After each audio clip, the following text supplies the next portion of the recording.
আচ্ছা, দেখেন, আমি যেখানে ছিলাম সেখান থেকে আবার শুরু করি।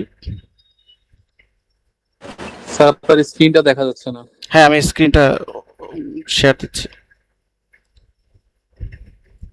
আর এর মাঝখানে যারা নতুন আসছেন তাদের চ্যাট বক্সে একটা রেজিস্ট্রেশন লিংক দেওয়া আছে। এই সেমিনারের পুরো ভিডিওটা রেকর্ড হচ্ছে এবং আপনাদের প্রত্যেকের মেইলে এটা ফরওয়ার্ড করা হবে। সো আপনারা একটু কাইন্ডলি রেজিস্ট্রেশন লিংকটা ফিল আপ করে চ্যাট বক্সে একটু টান লিখে দিবেন। চ্যাট বক্সে আপনাদেরকে লিংকটা দেওয়া হয়েছে মাত্র। ধন্যবাদ। আচ্ছা, আর আপনারা হ্যাঁ, সবাই আপনারা যদি আজকের এই সেমিনারটা ভালো লাগে আপনাদের চ্যাট বক্সে স্যারের কথার মাঝখানে নাম আর নাম্বারগুলো শেয়ার করে রাখবেন চ্যাট বক্সে। আচ্ছা, দেখেন, আমি স্ক্রিন দেখতে পাচ্ছেন আপনারা? স্ক্রিন কি দেখতে পাচ্ছেন? পাচ্ছি। হ্যাঁ, দেখতে পাচ্ছি। ওকে। আচ্ছা, দেখেন, আমি যেখানে শেষ করেছিলাম সেখান থেকে শুরু করি আবার। যেখানে ছিলাম যে আমরা এই কমপ্লায়েন্স ইস্যু এবং ডেডলাইনে যেখান থেকে আমি ডিসকানেক্ট হয়ে গিয়েছিলাম সেখান থেকে শুরু করি যে আপনার যদি বাংলাদেশে যেমন পেয়েবল থাকলে আপনি ট্যাক্স ফাইল করতে পারবেন না, কিন্তু এখানে করতে পারবেন, কিন্তু আপনাকে এটা মনে রাখতে হবে যে 31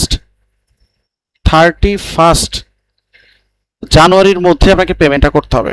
আপনি ফাইল আগেও করতে পারেন, কারণ আপনার হাতে 9 মাস টাইম আছে, আপনি চাইলে এখনও করতে পারেন, মানে আগের বছরের ট্যাক্স ফাইল, বাট আপনি 31 জানুয়ারির মধ্যে আপনাকে পেমেন্টটা ক্লিয়ার করতে হবে। That's it. এরপর আসেন হচ্ছে আমরা এই ক্লাস 1-এ এই বিষয়গুলো শিখবো। ক্লাস 2-তে আসেন। ক্লাস 2-তে এসে আমরা সেলফ অ্যাসেসমেন্ট SA 100 কোর মানে হচ্ছে এটা মেইন ফর্ম। মানে বাংলাদেশে যেমন ট্যাক্স ফাইল আপনারা করেন 8 পেজের একটা ফর্ম থাকে, সো এটা কিন্তু মেইন ফর্ম। এর বাহিরে যদি কারো ধরেন কেউ বিজনেস করেন, তার কিন্তু একটা ফাইন্যান্সিয়াল স্টেটমেন্ট দেখাইতে হয়। আবার যদি কারো ধরেন পার্টনারশিপ ফার্ম থেকে যদি ইনকাম থাকে, সেটার জন্য আলাদা করে আমরা একটা নোটস বা আলাদা করে কিন্তু আমরা দেখাই, হ্যাঁ, হচ্ছে রিকোয়ারমেন্টস আমরা অ্যাড করি।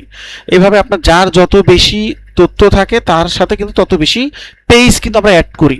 এখানেও ঠিক সেম, যে SA 100 হচ্ছে কোর, মানে এটা হচ্ছে মেইন ফর্ম।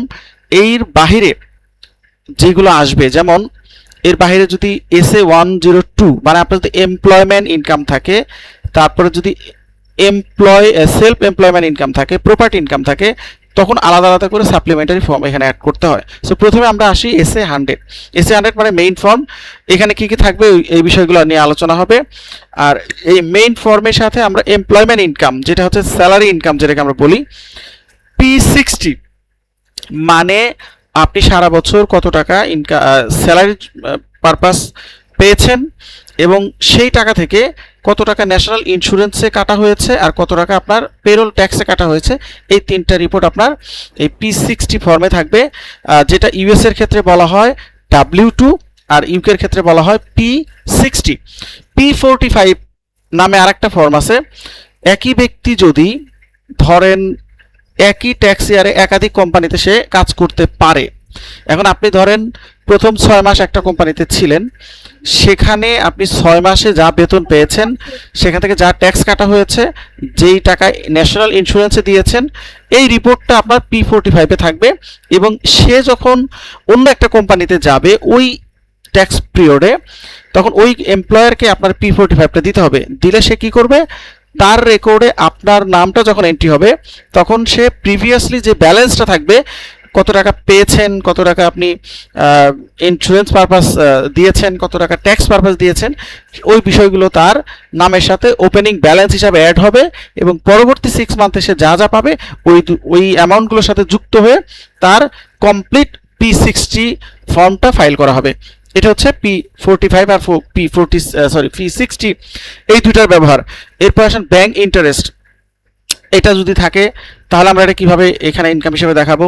ডিভিডেন্ড ইনকাম থাকতে পারে, এগুলো কমন জিনিস, বাংলাদেশের ক্ষেত্রেও আছে। এগুলো এমন না যে আমি একেবারে আপনাদেরকে এমন কিছু দেখাচ্ছি, এমন কিছু বলতেছি জীবনে নামই শোনেন নাই। ব্যাংক ইন্টারেস্ট, ডিভিডেন্ড, এগুলো কিন্তু আপনি বাংলাদেশেও করেন। তারপর হচ্ছে এমপ্লয়মেন্ট ইনকাম, এটা বাংলাদেশেই করেন। এমপ্লয়মেন্ট ইনকাম মানে হচ্ছে স্যালারি ইনকাম যেটাকে আমরা বলি। আর হচ্ছে এখানে আরও যে বিষয়গুলো রয়েছে, যেমন tax deduction allowance. Tax deduction মানে কি? ডিডাকশন মানে হচ্ছে আপনি যেই খরচগুলো ইনকাম থেকে বাদ দিতে পারবেন ওইগুলোকে বলা হয় ডিডাকশন অ্যালাউন্স। মানে আপনি এখানে কিছু রিবেট পেতে পারেন, যেটাকে আমরা রিবেট বলি, ওরা বলে অ্যালাউন্স। ব্লাইন্ড পার্সন অ্যালাউন্স, মানে যদি অন্ধ হন তাদের জন্য এখানে আলাদা করে অ্যালাউন্সের ব্যাপার আছে। এরপরে আসলে হচ্ছে আমরা এইটাকে প্রথমে পেপার ফাইলে শেখার পর দেন এটাকে আমরা কিভাবে ফ্রি এজেন্ট এবং ডি ট্যাক্স ফাইলারের মাধ্যমে আমরা হচ্ছে এসএ 100 অ্যাড করব, সেটা আমরা ই ফাইলটা দেখব, মানে পেপার ফাইল, সরি অনলাইন ফাইলটা দেখব। এরপর আসেন সেলফ অ্যাসেসমেন্টের সাথে কিছু সাপ্লিমেন্টারি পেজ থাকবে, যেটা কোরের সাথে অ্যাড হবে। অর্থাৎ আপনি এখানে দেখতে পাচ্ছেন যে এসএ 100 মানে কোর, এসএ 102 এটা হচ্ছে এমপ্লয়মেন্ট ইনকাম যদি থাকে তাহলে এসএ 102টা আপনাকে অ্যাড করতে হচ্ছে। যদি আপনার সোল প্রোপ্রাইটরশিপ, ফ্রিল্যান্সার, কন্ট্রাক্টরি এই ধরনের কোনো বিজনেস যদি আপনি করেন সেক্ষেত্রে সেলফ এমপ্লয়মেন্ট ইনকাম হিসাবে 103তে রিপোর্ট করতে হয়। যদি প্রপার্টি থাকে তাহলে আপনার এসএ 105 এটার মাধ্যমে প্রপার্টি ইনকামগুলো দেখাইতে হয়। অ্যালাউন্স এবং নন অ্যালাউন্স এক্সপেন্সগুলো কি, মানে আপনি খরচ করছেন কিন্তু সেটা আপনার এইচএমআরসি অ্যালাউ করে না যে আপনি ইনকামটা কমাইতে পারবেন, সো সেগুলো কি, আর অ্যালাউয়েবলগুলো কি, এগুলো সম্পর্কে একদম নিট অ্যান্ড ক্লিন ধারণা আমাদেরকে থাকতে হবে। এগুলো নিয়ে আমরা আলোচনা করব। রেন্টাল ইনকাম ক্যালকুলেশনটা কিভাবে করা হয়, marriage allowance and foreign tax credit কি। সো ম্যারিজ অ্যালাউন্স এটা আমাদের বাংলাদেশে এরকম কোনো রুলস আছে কিনা ঠিক আমি জানি না, আপনারা কেউ জানলে হয়তো বলতে পারেন। আমি যতটুকু পড়েছি এখানে যে বিষয়টা হলো যে ম্যারিজ অ্যালাউন্সের একটা ব্যাপার আছে। ধরেন হাজব্যান্ড ওয়াইফ দুজনে যদি জব করেন, দুজনে জব করার ফলে কারো বেতন যদি বা কারো ইনকাম যদি মিনিমাম অ্যালাউন্সের নিচে হয়, ধরেন একজন বেতন পায় হচ্ছে 30,000 আর একজন বেতন পায় হচ্ছে 10,000। এখন 10,000 যিনি পায় তার কিন্তু মিনিমাম 12,570 পর্যন্ত তাকে কোনো ট্যাক্স দিতে হবে না, এর উপরে গেলে দিতে হবে। তাহলে সেই ক্ষেত্রে যিনি কম পাচ্ছেন তিনি চাইলে যে 2,000 বা সামথিং যেটা আছে ওই অ্যামাউন্টের জন্য ওই অ্যামাউন্টটা সে কি করতে পারে, তার যিনি পার্টনার আছেন তাকে ট্রান্সফার করতে পারে। তাহলে সেই ক্ষেত্রে যেটা হবে, তার যে 30,000 সেই 30,000 থেকে ওই অ্যামাউন্টটা যিনি আপনার ওয়াইফ বা আপনার হাজব্যান্ড যেটা আপনাকে ট্রান্সফার করে দিয়েছে ওই অ্যামাউন্টটা 30,000 থেকে মাইনাস করে বাকি টাকার উপর ট্যাক্স ক্যালকুলেশন করা হবে। তবে এখানে বেশ কিছু শর্ত আছে, এগুলো ডিটেলস আমরা ক্লাসে বলবো, খুব সহজ ভাষায় বলবো, এবং এটা অনেক কমনলি অনেকেরই ক্ষেত্রে এটা ঘটতে পারে। ফরেন ট্যাক্স ক্রেডিটগুলো কি এগুলো আমরা জানবো। এরপরে আসা হচ্ছে প্রপার্টি ইনকাম, এগুলো আমরা এখানে কিভাবে দেখাবো। সো এটা গেল হচ্ছে সেলফ অ্যাসেসমেন্ট। এরপরে আসা হচ্ছে পার্টনারশিপ। পার্টনারশিপের মধ্যে আপনারা জানেন যে যদি দুই বা ততোধিক মিনিমাম দুইজন এমপ্লয়ি যদি দুইজন পার্টনার যদি থাকে তাহলেই হচ্ছে আপনার এই পার্টনারশিপ ইনকামের সাথে আপনি পার্টনারশিপ বিজনেস করতে পারবেন। পার্টনারশিপ বিজনেসের ক্ষেত্রে এখানে বেশ কিছু হচ্ছে ফর্ম আমরা শিখবো। এখানে হচ্ছে এসএ 800 এইটাকে বলা হয় কোর, মানে এটা হচ্ছে মেইন ফর্ম। এর সাথে সাপ্লিমেন্টারি যেমন 108, 102, 103, সরি 803, 804 এগুলো হচ্ছে সাপ্লিমেন্টারি। সো প্রথমে পার্টনারশিপ বিজনেস কিভাবে মানে মানে কত ধরনের পার্টনারশিপ বিজনেস আছে এগুলো জানতে হবে, ব্রেকডাউনটা জানতে হবে, প্রফিট শেয়ার কিভাবে করা হয়, এসএ 104 কি। ধরেন পার্টনারশিপ বিজনেসের যখন ট্যাক্স ফাইল করবেন সরাসরি পার্টনারশিপ বিজনেসের ইনকামের উপরে ডিরেক্টলি কোনো ট্যাক্স নাই। সে ফর এক্সাম্পল আপনার পার্টনারশিপ ইনকামের বিজনেসের যখন ট্যাক্স ফাইল করবেন আপনার ইনকাম স্টেটমেন্টে দেখা গেল যে প্রফিট আসছে $50,000 বা 50,000 পাউন্ড। দুজন পার্টনার, একজন 60% একজন 40%। এখন 50,000-এর উপরে ডিরেক্ট কোনো ট্যাক্স দেওয়া লাগবে না। ল অনুযায়ী, অ্যাজ পার ল অনুযায়ী 50,000-এর 60% 30,000 এইটা একজন পার্টনারের পার্সোনাল ফাইলের সাথে যুক্ত হবে, আর একজনের 40,000 তার পার্সোনাল ইনকামের সাথে যেটা আমরা একটু আগে দেখলাম সেলফ অ্যাসেসমেন্ট ট্যাক্স ফাইল ওইটার সাথে যুক্ত হয়ে তাকে ওই ফর্মের সাথে আপনাকে ট্যাক্স দিতে হবে, মানে এসএ 100-এর সাথে দিতে হবে। এখানে আপনাকে এই এসএ 800-এর সাথে কোনো ট্যাক্স আপনাকে পে করা লাগবে না, বাট ইনকামটা বের করতে হবে, ইনকামটা দেখাইতে হবে এইচএমআরসিকে যে আমার হচ্ছে এই পার্টনারশিপ বিজনেস, এই ইনকাম আমি করেছি। ওই এসএ 800-এর মধ্যে আবার পার্টনারদের আলাদা আলাদা করে তথ্য ওইখানে দেওয়া যায়, তখন ওই তথ্যগুলো সে যখন দেখবে, দেখার পরে ওইটার সাথে সে এসে 100 এর ঠিক মতো নিছেন কিনা সেটা চেক করে দেখবে। আশা করি বুঝতে পেরেছেন। এরপরে ফাইলিং ডেডলাইন, পেপার ফাইলের ডেডলাইন কত হবে আর অনলাইন ফাইলের ডেডলাইন কত হবে। সিমিলার, আপনার 31শে অক্টোবর হচ্ছে পেপার ফাইল আর 31শে জানুয়ারি হচ্ছে আপনার অনলাইন ফাইল। এরপরে এখানে যদি কোনো প্রফিট ডিস্ট্রিবিউশন করেন সেটা আপনার এখানে আসবে, উইথড্র হলে সেটা আসবে। এরপর আসলে কর্পোরেট ট্যাক্স, যেটা হচ্ছে সিটি 600 এর মাধ্যমে ফাইল করতে হয়। কর্পোরেট ট্যাক্স ওভারভিউ মানে একটু ডিটেলস সম্পর্কে আমরা জানবো। এই ক্ষেত্রে আমরা সিটি 600 এর স্ট্রাকচার কি, এখানে আপনার অ্যাডজাস্টিং অ্যাকাউন্টিং প্রফিট কিভাবে বের করব, ডেপ্রিসিয়েশন কিভাবে বের করব, ডিসঅ্যালাউয়েবল এক্সপেন্স কিভাবে বের করব, এটা আমরা ইজি ডিজিটাল ফাইলিং সফটওয়্যারের মাধ্যমে করব। এরপরে আসানো হচ্ছে এখানে আমাদের ক্যাপিটাল অ্যালাউন্স। ক্যাপিটাল অ্যালাউন্স এই নামটা নতুন, এটা হয়তো আপনারা শোনেন নাই, যেটা শুধুমাত্র HMRC-তেই ইউজ করা হয় আপনার ট্যাক্সটা কমানোর জন্য। ধরেন আপনি যদি ফিক্সড অ্যাসেট কেনেন, ধরেন আপনি ফার্নিচার কিনেছেন, এসি কিনেছেন, ল্যাপটপ কিনেছেন, তো ওইটা বাদে নর্মালি আমরা যখন প্রফিট অ্যান্ড লসের স্টেটমেন্ট করি সেখানে আমরা একটা ডেপ্রিসিয়েশন দেখাই।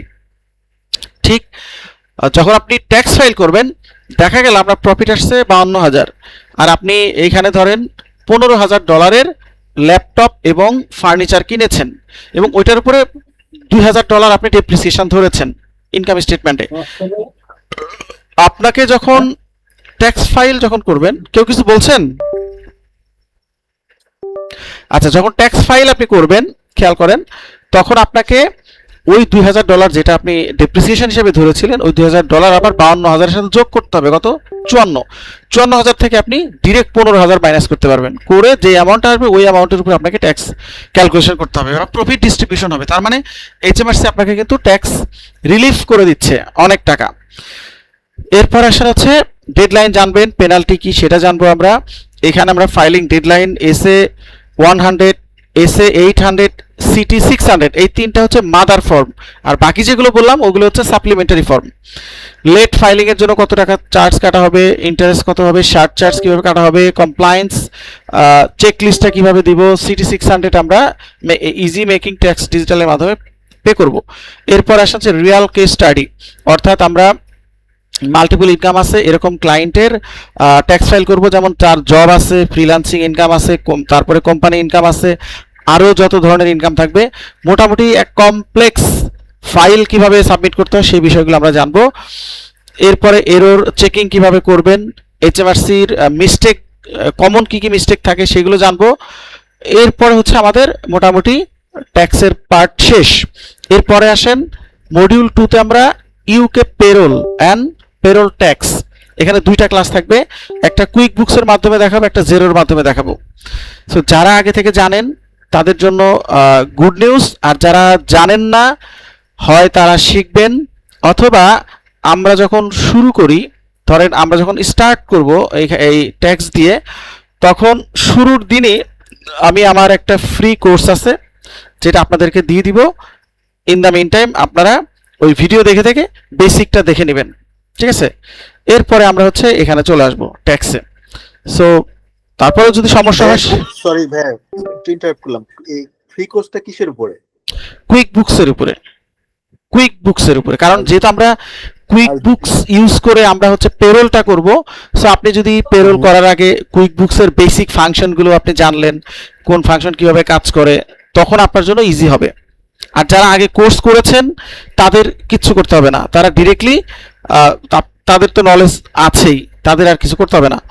মোহাম্মদ আলামিন, আপনি ভিডিওটা অফ করেন। মোহাম্মদ আলামিন, আর ভাই জিরোর ক্ষেত্রে মোহাম্মদ আলামিন, হ্যাঁ জেরোর ক্ষেত্রে আপনার অনেক টিউটোরিয়াল আছে, চাইলে আমি দিয়ে দিব, আর এটা না দেখলেও সমস্যা নাই। কুইক বুক যখন আপনি জানবেন, জেরোর পেরোলের ফাংশনটা শেখানো যাবে। আর অ্যাডভান্স লেভেলের কুইক বুক জেরো যদি আপনারা শিখতে চান, সেই ক্ষেত্রে আমাদের আলাদা কোর্স আছে, ওটা নিয়ে আমি পরে আলোচনা করব। বাট আপনাদের জানার জন্য বা আপনার পেরোলটা হ্যান্ডেল করার জন্য যতটুকু প্রয়োজন অতটুকু আপনাদেরকে শিখিয়ে নিব, ওকে?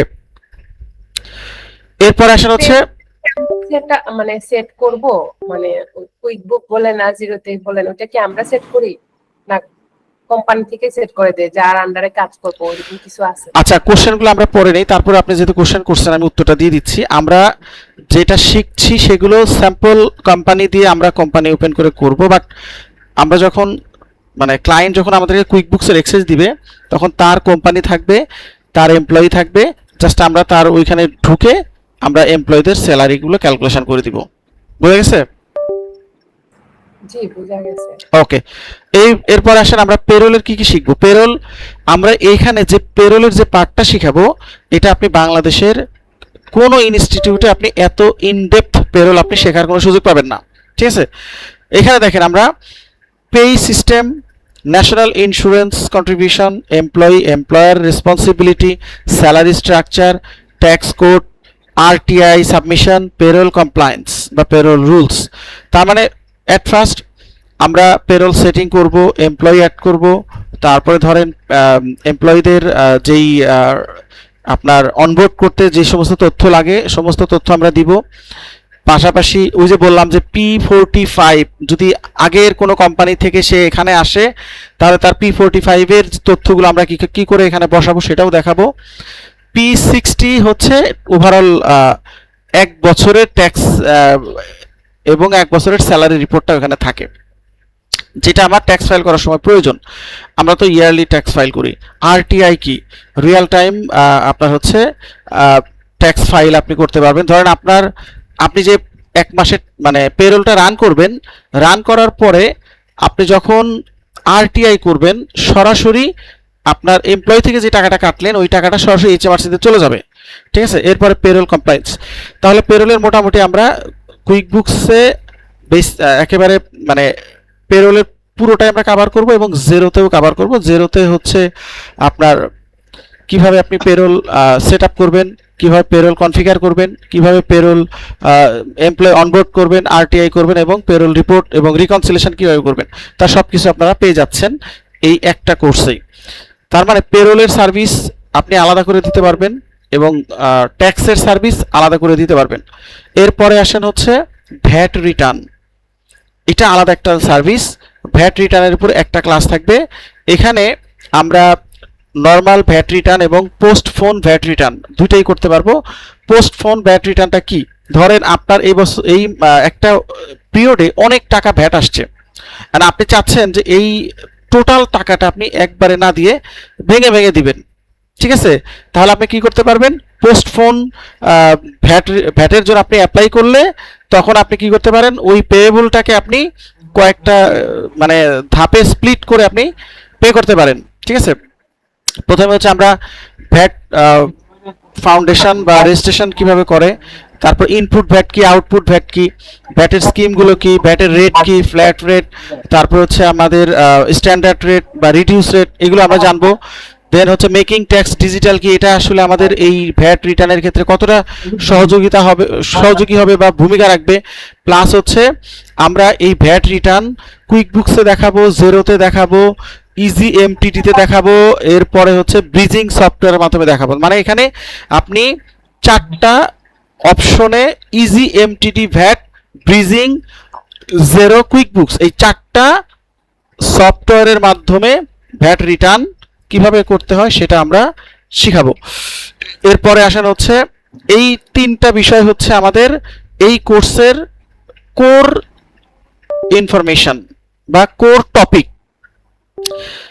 এই ব্যাচের জন্য আমরা যেহেতু নতুন শুরু করেছি যার কারণে আমরা 1 নাম্বার ব্যাচে দিয়েছি আর এই 2 নাম্বার ব্যাচে আমরা দিব। এরপর থেকে 3 নাম্বার ব্যাচ থেকে আমরা আর এই বুককিপিং এর যে পার্ট এটা আমরা এই কোর্সে রাখবো না। ঠিক আছে, যেমন এখানে আমরা রিয়েল এস্টেট বুককিপিং, ধরেন যারা অলরেডি বুককিপিং জানেন অথবা জানেন না, এইটা একেবারে প্রজেক্ট বেস, অর্থাৎ আমরা যে প্রজেক্টটা দিয়ে আপনাদের রেন্টাল প্রপার্টি বুককিপিংটা দেখাবো পুরো প্রজেক্টটাই দেখাবো, অর্থাৎ শুরু থেকে শেষ পর্যন্ত। মানে এই রেন্টাল প্রপার্টির জন্য আপনার চার্ট অফ অ্যাকাউন্ট কিভাবে ক্রিয়েট করতে হবে, কিভাবে আপনার প্রপার্টি লোন নেবেন সেই লোনগুলো কিভাবে দেখাবেন, তারপরে লোনের ইনস্টলমেন্টগুলো কিভাবে সেটেল ডাউন করবেন, তারপরে হচ্ছে আপনার এখানে profit and loss project wise কিভাবে ক্যালকুলেশন করবেন, ব্যাংক রিকনসিলেশন কিভাবে করবেন, তার বিস্তারিত আপনার প্রজেক্ট ওয়াইজ, অর্থাৎ কমপ্লিট, এমন না যে অর্ধেক দেখাবো আর অর্ধেক দেখাবো না, তা না, পুরোটাই দেখাবো। এরপর আসা হচ্ছে প্রপার্টি বিজনেস অ্যাকাউন্টিং। এখানে হচ্ছে রেন্টাল কয়েক ধরনের হয়ে থাকে, যেমন একটা হচ্ছে রিয়েল এস্টেট কয়েক ধরনের হয়ে থাকে। একটা একটা গেল হচ্ছে রেন্টাল, আর একটা হচ্ছে ফ্লিপিং।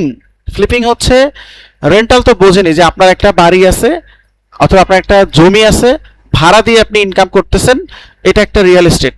আর একটা হচ্ছে ফ্লিপিং, মানে আপনি একটা বাড়ি কিনছেন, পুরাতন একটা বাড়ি কিনেছেন, কিনে ওই বাড়িটা মেরামত করে আপনি হচ্ছে 6 মান্থ অথবা 1 বছর পরে বিক্রি করবেন। এই যে ফুল প্রসেসটা বিজনেস, এটা আমরা একদম প্রজেক্ট ওয়াইজ, অর্থাৎ আমরা যে প্রজেক্টটা হ্যান্ডেল করেছি ক্লায়েন্টের, ঠিক সেটা দিয়েই আমরা দেখাবো, এবং যেই প্রজেক্ট দেখাবো একদম কমপ্লিটলি দেখাবো শুরু থেকে শেষ পর্যন্ত। চার্ট অফ অ্যাকাউন্ট ক্রিয়েট করা থেকে শুরু করে একদম আপনার ওই প্রপার্টি পারচেস করা, প্রপার্টি সেল করা, পারচেসের ক্ষেত্রে একটা হিউজ একটা আপনার থাকে, কন্ট্রাক্ট থাকে, আবার সেলের ক্ষেত্রে একটা হিউজ কন্ট্রাক্ট থাকে, তার বিস্তারিত আপনাদেরকে শেখানো হবে। অর্থাৎ আপনারা যদি এই লাইনে এক্সপার্ট হয়ে থাকেন বা এই লাইনে আপনাদের যদি মিনিমাম কোনো হচ্ছে নলেজ থাকে, তাহলে আমরা এখানে রিয়েল এস্টেটের যে পার্টটা দেখাবো, এই পার্টের ভ্যালুটাই 10,000 টাকা। কারণ এই প্রজেক্টগুলো অনেক বড় বড়, আপনি এক একটা প্রজেক্ট পাবেন ধরেন $500, $1,000, $1,500, $2,000, এমনও আছে যে আপনি $3,000-4,000 একটা প্রজেক্টে আপনি পেয়ে যাচ্ছেন। এগুলো অনেক হাইলি ডিমান্ডেড হচ্ছে টপিক, ঠিক আছে, যেটা আমরা বেসিক না, একদম বেসিক থেকে অ্যাডভান্স। যে বললাম যে আপনার যখন সে পুরাতন বাড়ি একটা কিনবে, তার সাথে একটা কন্ট্রাক্ট হবে, সেই কন্ট্রাক্টে কি কি বিষয় থাকে, এখানে আপনি কিভাবে এটাকে অ্যাকাউন্টিং ট্রিটমেন্ট করবেন, আবার যখন বিক্রি করবে, বিক্রি করার সময় এটাকে আপনি কিভাবে ট্রিটমেন্ট করবেন, ইন দ্য মিন টাইম যত প্রকার খরচ আছে সেই খরচগুলো কিভাবে ইনক্লুড করতে হয়। আপনি জেনারেল বুককিপিং যতই জানেন, আপনি যদি এটা না জানেন আপনি কাজ করতে পারবেন না। আমাদের এখানে অনেকেই থাকতে পারেন যারা হয়তো আগে বুককিপিং শিখে এসেছেন, কুইক বুক জেরো শিখেছেন, বাট রিয়েল এস্টেট শেখেন নাই, তারা কিন্তু আমি একেবারে কাগজে কলমে লিখে দিতে পারবো এই ধরনের প্রজেক্ট আসলে আপনি করতে পারবেন না। এরপর আসেন ই কমার্স বুককিপিং। ই কমার্সের মধ্যে আমরা তিনটাই মানে হচ্ছে চারটা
যদি কোর্স প্ল্যান দেখে মনে হয় এই কোর্সটা করা যায়, বাংলাদেশে এটা টান কমন সাবজেক্ট, তো এরকম 15 জন স্টুডেন্ট আমরা আমাদের আগামীকালকের ব্যাচের জন্য নিতে হয়। তো এরকম নাম আর নাম্বারগুলো আপনারা একটু চ্যাট বক্সে ইন্ডিভিজুয়ালি দিয়ে নেবেন। কালকে কি এরকম 15 সেম জন। আজকে যেমন হলো সেরকমই হবে নাকি?